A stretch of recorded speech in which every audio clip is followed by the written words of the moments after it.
গ্রাম সম্পর্কে আমাদের সকলেরই কম বেশি ধারণা থাকলেও গ্রামে কিভাবে শাকসবজি তৈরি হয় বা গ্রামের পরিবেশটা কীরকম সেটা সম্পর্কে কিন্তু আমাদের সকলের ধারণা নেই।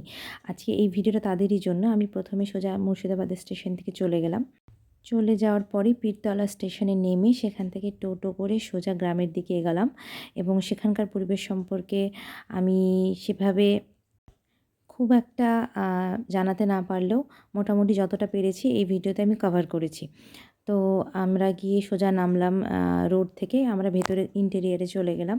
তারপর সেখান থেকে সোজা এই পুকুর পাড়ে আমরা এসে একটু ঘোরাফেরা করছিলাম।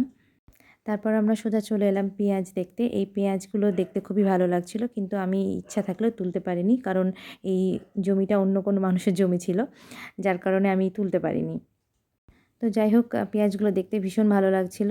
আর এরপর আমি তোমাদের দেখাবো যে কিভাবে গ্রামে শাকসবজিগুলো উৎপাদন হয়। যেমন এইটা হচ্ছে আলুর পুরো জমি, উঁচু নিচু করে এইরকম ঢেউ খেলানো থাকে।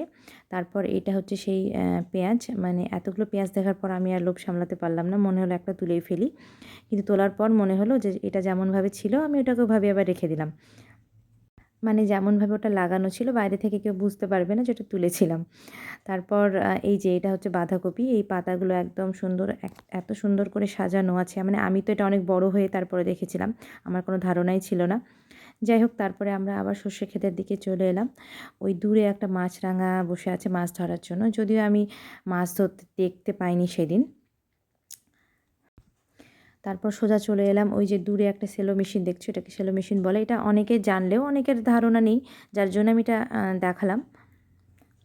তারপর এই যে কুমড়ো, কুমড়ো হচ্ছে, এটা হচ্ছে মিষ্টি কুমড়ো বলে আমাদের এখানে। তো এটা চালেই হয়, এটা কোনো ঝুলন্ত অবস্থায় থাকে না।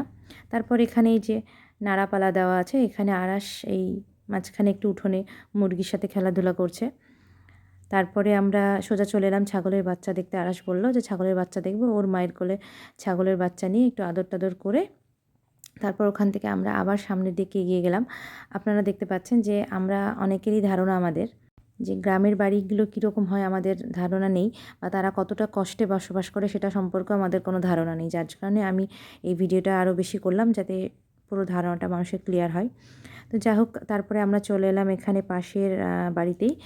শিম গাছে শিমগুলো খুব সুন্দর ঝুলছিল। আমি ছেঁড়ার চেষ্টা করছিলাম, বাট তারপরেও মনে হলো যে না, একবার ছিঁড়বো না। তারপর শেষ পর্যন্ত লোভ সামলাতে না পারলে একজনকে বললাম যে একটা শিম ছিঁড়ে দিতে। যাই হোক, সারাদিনের পুরো গ্রামের ট্রিপটা ভালোই ছিল। তারপর ওখান থেকে আবার সোজা চলে এলাম মাঠে। তারপরে এই যে ভুট্টাগুলো এখনও কাঁচা হয়ে আছে। মানে আমি ভাবতাম একটা পেঁয়াজ গাছে সবগুলোই হয়তো পেঁয়াজকলি, কিন্তু অ্যাকচুয়ালি সেটা নয়।